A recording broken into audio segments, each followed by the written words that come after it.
What's going on, people? We are Tottenham TV. Spurs have drawn by 2-2 against Roma in the fifth Europa League game. Spurs have now dropped outside the top 8 in the Europa League as well in the group phase after winning 3 out of our 3 first games, followed by a loss against Galatasaray with a very youthful side.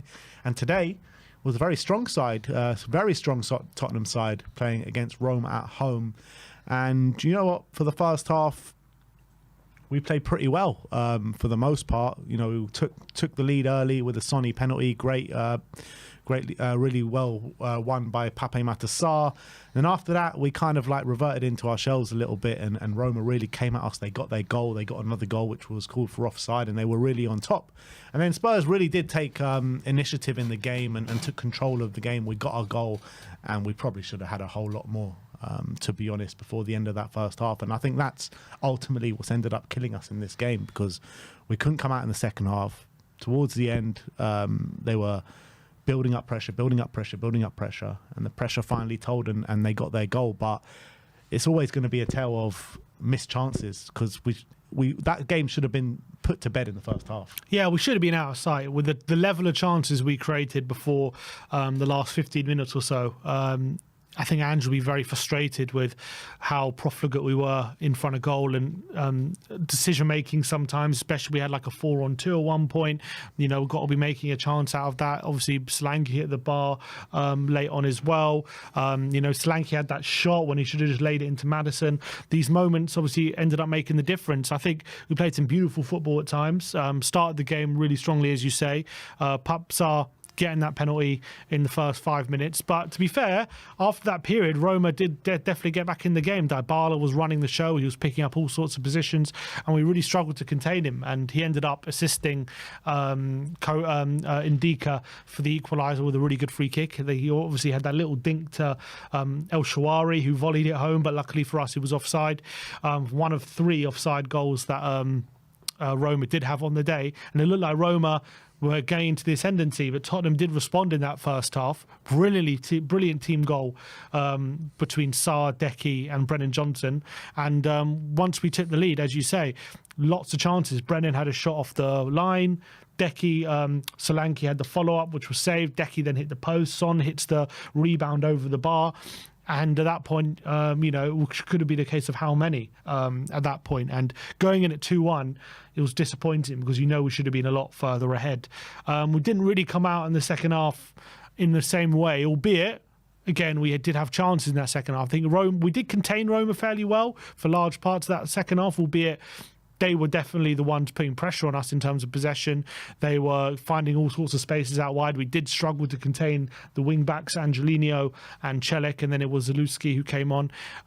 They were getting a lot of space, and they were able to create lots of chances. They'd had 2 goals ruled out for offside, I think both from Dovbyk, which, you know, we got away with on a couple of occasions. One of them looked extremely tight. The other one was very much fairly offside. But I thought, on about the 65-minute mark, we did have a bit of a second wind, and we did start. I think Maddison came on, came on. Decky moved out wide, and Basuma came on. I thought had a really good cameo when he came on, and I thought we had a bit of a second wind, and we started to create chances again. But we didn't punish them. As I say, you know, Solanke should have slipped in Maddison. Solanke then hits the bar after a brilliant ball from Archie Gray. So we had a couple of moments to really kill them off, and we didn't. And then last 10 minutes, we were just putting ourselves in trouble. We were inviting the pressure. Porro, I think, set the tone for those last 10 minutes with a back pass with his header back to Forster, which nearly cost us, and forced a save out of Forster. They then, in the last minute, had a brilliant chance from a corner. Mancini's volley swiveled, and a brilliant tip over from Fraser Forster. Looked like it got Tottenham 3 points, but we switched off from the resulting corner. Salamakers plays it down the line to Angelino. He plays the ball across the face to goal, and Hummels gets that equaliser in the last minute, and it was reward for the pressure they put on us in those last 10-15 minutes. And that'll be very disappointing for Ange Postecoglou that we couldn't see out the game. We didn't manage the game as best we could probably in those last 10 minutes. And I think a draw is probably a fair result. I just felt like there was just so much panicking from the players, not just in the second half, but even in the first half when Roma were on top for those 10, 15-minute periods. So many sloppy passes playing through the lines from the likes of, Rodrigo Bentancur, Pap Sarr, Pedro Porro. These guys, and maybe not Sarr, but, sloppy passes on a consistent basis. And it was really frustrating.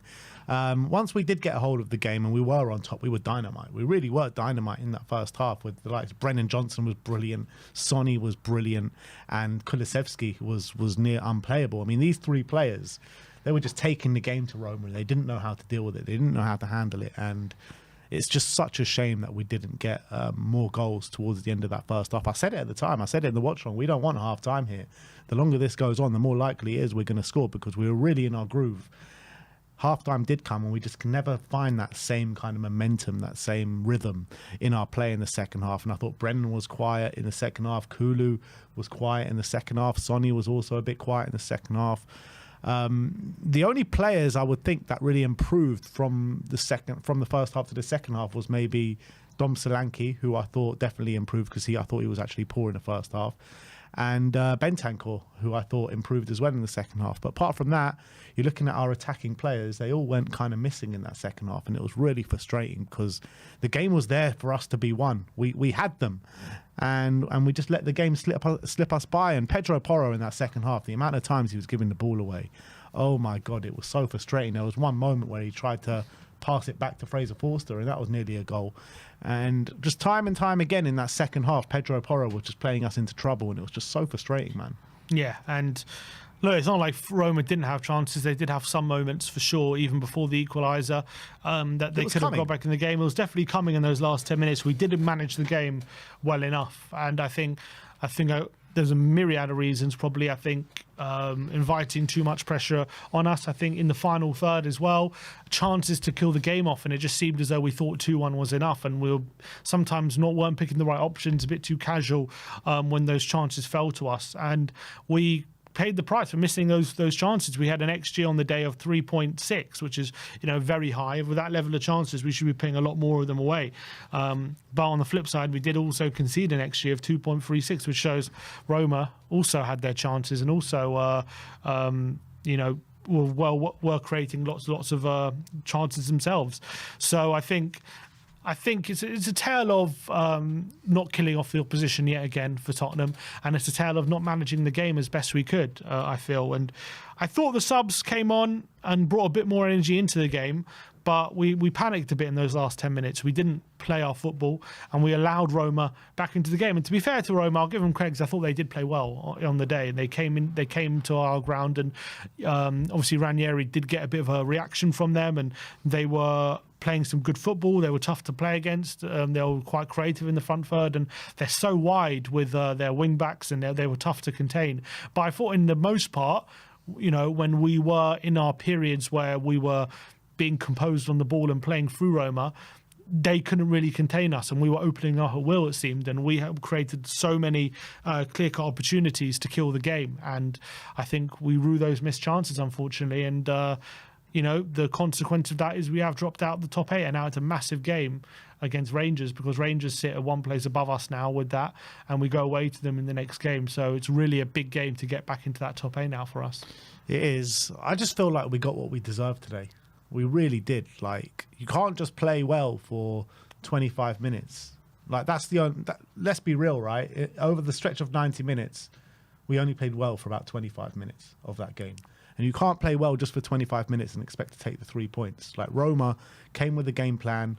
I think they put it out really well, and you got to give credit to them. They got what they deserved with the way they kept going, kept belief, and they were putting us under increasing pressure, and that pressure told. We got 100% what we deserved. We should have got it on the deck. We should have been calm. We should have been measured, and we just weren't. We were just erratic. We were panicking. We were just, I don't know what we were doing. We were just really poor in that second half, and there's just no correlation to the performance in the second half to what we were showing in the last 20 minutes of the first half. There's just no correlation whatsoever, and this team, man, just really frustrates me how well they can play, and then how much of a drop-off they can show week by week, and even in game as well. So I think we totally got what we deserved today. Yeah, I think a draw is a fair result. I don't think we can complain about the result we got, despite the chances we created. As I say, Roma created a number of chances themselves, and I think in the later stages of the game, they were pushing, and we struggled to deal with that on occasion. And I think they put us under too much pressure in the end, and it told. You could see that goal coming just before we conceded. Forster had to make a brilliant save, and I guess we should chat about Forster because, you know, it's his first game as de facto number one for the time being, and I thought he played quite well on the day. Yeah, he did well. He did well. I've got no real complaints about Fraser today. I don't think the goals that we scored he could have done with. Obviously, the second one's an open goal at the back post. The first one is a really good header. I don't think he could have done much with. Even the goals that were offside, I think one of them maybe he was a bit poor for, but the other two I think were good strikes. So yeah, I got no problem with Forster. Who I actually really want to praise today is Big Daddy Davis. I thought Davis stood up for the team for the majority of the game. I'd probably put him as our man of the match today. I think that's how highly I rate him. And you know what? It's a weird situation with Ben Davis because I'm seeing a lot of love and a lot of praise coming for Ben Davis, and it's taken like 10 years for Spurs fans to actually appreciate him. Yeah, he played really well today, and I thought in general he was very much a calming influence in the back line. He was helping out Archie Gray a lot down that side as well. And when it came to him in his one-on-one duels with Dovbik, I thought a lot of the time he came out on top. So I think fair play to Ben Davis. I think he did really well, and one of our strongest players on the day. I think there was a lot of good performances in there, which is all the more disappointing that we didn't get the win over the line. But I think in general, a lot of the players did have good games. I thought Decky in spells looked really good and then dropped off in the second half. I thought Sarr as well, before he went off, was having a really strong game. Son in the first half was looking really threatening, and he got his goal and, you know, forced Svilar into a brilliant save, and he was looking sharp as well. Brendan got his goal, took his goal really well, also had a shot cleared off the line. I think one thing I would say about Solanke is, you know, had a couple of chances to score and he didn't take them, and that'll be really disappointing, especially one of them. A couple of times I thought the 4-on-2, he led the charge there, and I thought his ball out wide to Decky wasn't the best one in terms of weight of pass, and could have done a bit better with it. And I thought as well, the two chances he scored, especially the one where he could have laid it off to Maddison and he didn't, and then he ended up taking that shot into the near post, and it just, you know, it was a fine effort but easy save for the keeper. And the header that hit the crossbar, a bit unlucky with it, but he'll be very disappointed. And he had a chance as well with the follow-up from Bennon's shot, which was clear off the line and couldn't turn it home as well. So he'll be frustrated that he didn't end the day with a goal. And his hold-up play was okay, but there was also times where Hummels was able to get the better of him as well. He had a bit of a knock, and there was a period where he was coming out second best on a couple of occasions. So I guess he'll be disappointed, because there's one thing when he's not getting the chances and we're still doing his hold-up play, and that's all fine. But when you're getting the chances and you're missing them like he did today, that's a bit of a disappointment. Yeah, and there was a lot of times, particularly in the first half, where the ball was coming to him to hold up, and it was just bouncing off him, poor touches. I think in the first half, actually, that's probably the poorest we've seen Solanke play in a Spurs shirt. Not to say it was like dreadfully, you know, he was, you know, absolutely terrible, but that's how good he's been in a Spurs shirt so far this season. And look, I don't think it was a good game for him, particularly in the first half. But Archie Gray, I want to talk about. They've sent him out to do the interview after the game, and I thought he struggled a little bit in the first half defensively, but I actually felt that Archie really grew into the game in the second half, and that cross, he had no right to get hit. It looked like it was out, and he gets the ball in, and it was right on the money for Dom Solanke, where Dom's got to be doing better. He hits the bar. But I got to give a big up to Archie Gray, because I felt like he really grew into the game. Yeah, I think he improved once Dybala went off as well. I thought Sula and Zalewski couldn't get the same kind of enjoyment that Dybala was getting. And I thought Archie Gray definitely improved. It's been a theme for Archie Gray, I think, when he's played for Tottenham, where he starts off a bit shaky but grows into the game and grows in confidence, and all of a sudden he starts having a good game. And as you say, I was on his left foot, that cross as well. Digs out brilliantly, and Solanke should have really scored. And it, unfortunately for him, hit off the bar. Yeah, I think, look, Brendan obviously extends his goal scoring run. He's now 9 goals, so he's only a goal away from double figures, and we're just about to hit December, so that's a positive. And look, at the end of the day, it is a draw. It's not the draw keeps us still in a decent position if we want to get into that top 8, albeit we are outside the top 8, but we're level on points, I think, with the team who are in 8th at the moment, and we're currently sitting in 9th, so we can If we get some positive results over the next 3 games, we will be getting in that top 8. I'm sure of it, but it's unfortunate that we could have put ourselves in 4th in a really strong position in this league table if we just would have held out for another 90 seconds, and we couldn't do that. And that will be a real frustration for Ange Postecoglou that we couldn't manage the game really. And also the fact as well, we went quite strong tonight, so we don't really have too much excuses when it comes to resting players or anything like that into not getting the result. So we'll just have to take it on the chin and move on from it. In terms of, do we lose any momentum with that result because of, we won at City and then we drew today? I don't think so. I think we still go into Sunday confident and hopeful that we can, if we win on Sunday, not too many people are going to be talking about today's draw, but I think the draw today is just disappointing in the fact that we had it in our hands, and again we haven't been able to see it out. Yeah, but it's an if we win on Sunday, and we're going to go into Sunday with a lot of tired legs now, which is a frustration. I mean, I could handle it if we would have won today, but we didn't win, and we put in a bit of a poor performance all in all. So it is frustrating for me that we've gone so strong and we haven't come away with the win. And you talk about being outside the top 9, and we've got 3 games left now in the Europa League. We've got Rangers away, Hoffenheim away, and Elfsborg at home, right? We all know our record away at Europe ain't anything special. We have got to go to an Ibrox who, on the back of a really good result tonight in Europe, what was it, 4-0 away to Nice or something? Mm-hmm. Unbelievable from them. It's going to be a raucous atmosphere there, as it was in Galatasaray. Are the players going to hand up the scrutiny in that situation? Away to Hoffenheim as well, who's a Bundesliga side. 2 really hard games coming up now. We need to get maximum points in these 2 games to finish in the top 8, in my opinion. We do have Elfsborg last game, so that you've got to say that's got to be 3 points. But 2 of the sides we play are 25th and 28th in the table. So they're going to be fighting for points as well. I mean, everyone's fighting for points, but I'm just saying they're outside. They're there probably for a reason, albeit we have lost to sides this season who are down the bottom. But, you've got to hope that we can, and Rangers are a good side and they had a good win, but I don't think they're as good as Galatasaray, as much as we struggled against Galatasaray. So I think we can get the results needed to get in that top 8. How many points do we need, do we think? Probably 5 points, I would say.